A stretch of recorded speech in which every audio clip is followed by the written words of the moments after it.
फरहत अब्बास शाह दुनिया अदब में एक नुमाया नाम और एक आला मकाम और दर्जा रखने वाले बहुत बड़े शायर, मुसन्निफ और एक आला दर्जे के कॉम्पियर भी हैं।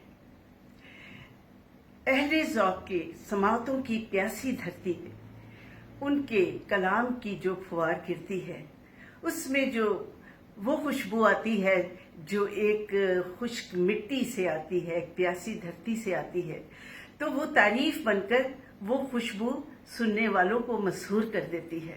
जी हाँ, फरहत अब्बास शाह अपनी मिसाल आप हैं और उनका जो कलाम है, उनके अंदाज हैं, उनके बोलने का अंदाज है माशाल्लाह, और अंदाज़े बयां बहुत खूबसूरत रखते हैं, कलाम बहुत खूबसूरत है और हमारे मुल्क का एक सरमाया है।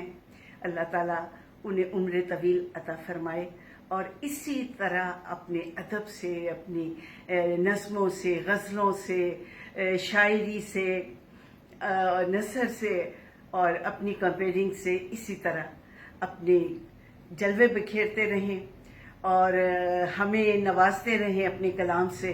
अल्लाह उन्हें बहुत लंबी ज़िंदगी दे, हमारा बहुत बड़ा एसेट है।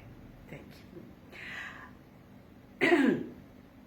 मेरी ये एक चंद अशार हैं आपकी खिदमत में। जुदाई के मौसम सताने लगे हैं, वो फिर टूट कर याद आने लगे हैं। जुदाई के मौसम सताने लगे हैं, वो फिर टूट कर याद आने लगे हैं।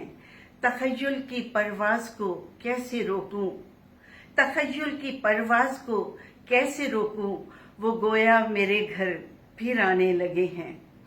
मैं बिखरी हुई थी, मैं फिर जी उठी हूँ, वो फिर मुझको सपने दिखाने लगे हैं। मेरे सामने बैठकर चुपके चुपके वो माजी के किस्से सुनाने लगे हैं। बपा हश्र महफिल में होने लगा है, वो हर सिमत जलवे लुटाने लगे हैं।